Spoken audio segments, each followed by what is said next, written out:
Hello, my name is Austin Habish, the founder of Think Catholic, and you're listening to the Summa podcast, where we study St. Thomas Aquinas' Summa Theologiae in a way simple and insightful for anyone to understand.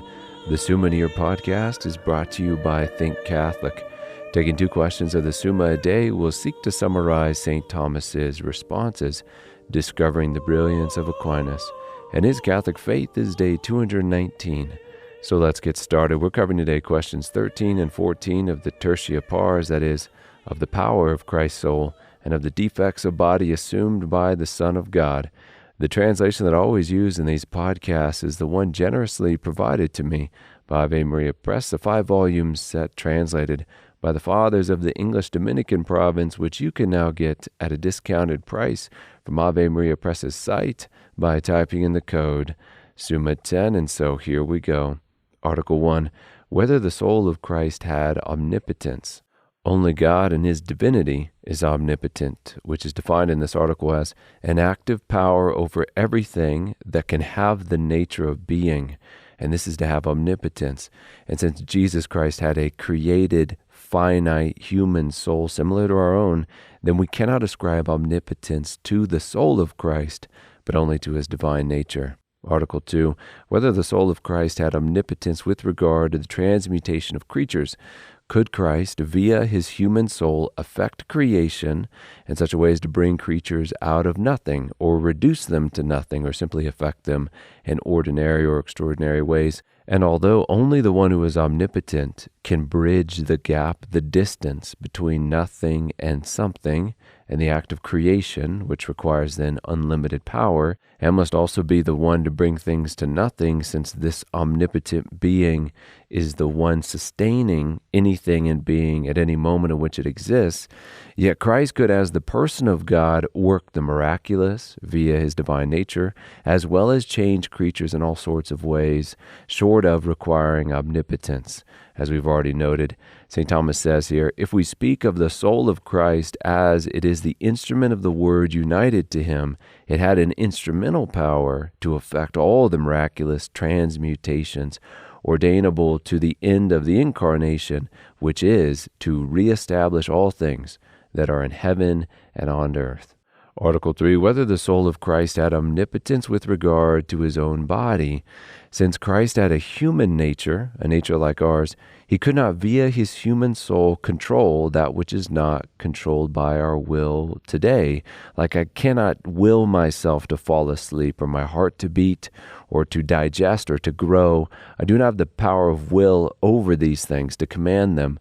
Yet since the person of Christ is the second person of the Trinity, then it is most appropriate to say that Christ could, if he wished, via his soul, but by the grace of his divinity, control everything related to his body, short of those things through the human soul, which would require omnipotence. Article 4. Whether the soul of Christ had omnipotence as regards the execution of his will. Because the will follows the intellect, we cannot love or choose that which we do not first know. And since Christ's wisdom would have first of all only proposed to the will that which he knew beforehand was in his power to do, either through the grace of his divinity or by his humanity, in this way his soul could do all things, executed by the will. We move then on to question 14 of the defects of body assumed by the Son of God. Article 1. Whether the Son of God in human nature ought to have assumed defects of body, as Isaiah prophesied of him, but he was wounded for our transgressions. He was bruised for our iniquities. Upon him was the chastisement that made us whole, and with his stripes we are healed. It was fitting for the Son of God to assume a body capable of destruction and suffering in order to make satisfaction for the sins of men, and in the manner God had appointed. Also to demonstrate to us that Christ had a true human nature by requiring rest and food and the like. And lastly, so that Christ through his pain and suffering might give us an example of patience and perseverance among like sufferings.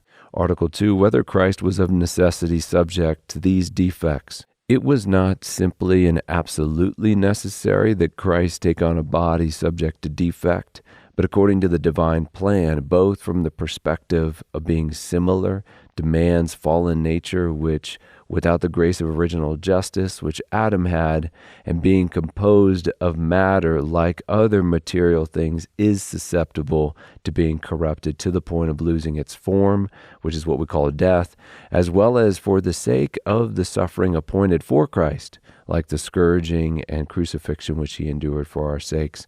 In this manner, according to the eternal plan of God, as well as the natural susceptibility of corruption in material things, Christ was necessarily subject to defects. Article 3, whether Christ contracted these defects. Christ did not contract these defects like someone might contract a birth defect, as something coming through their parents via material cause. For the defects of man, physical or spiritual, just taking the punishment of death as an example, came into the world through sin, as Scripture says. And Christ was born of the sanctified virgin without a human father according to the flesh, so he could not contract these defects or original sin. Yet he chose, although not stained in any way by sin, to receive a human nature susceptible to death, able to suffer alongside us, and for the reasons we described in the first article of this question. Article 4 in our last article, whether Christ ought to have assumed all the bodily defects of men. It was not fitting nor necessary for wisdom itself incarnate to assume defects of the soul like ignorance or proclivity to sin, nor unique particular defects of the body like club foot, let's say, but only those defects common to man as a race, through which he might instruct us, prove to us that he is man, and make satisfaction on our behalf. In regard to those defects which Christ assumed, Aquinas says, there are some third defects to be found amongst all men in common by reason of the sin of our first parent, as death, hunger, thirst, and the like. All of these defects Christ assumed. And that brings us to the close of another episode. We have just finished covering questions 13 and 14 of the Tertia Pars, that is, of the power of Christ's soul and of the defects of body assumed by the Son of God. My name is Austin Habish with Think Catholic, and I cannot wait to see you tomorrow.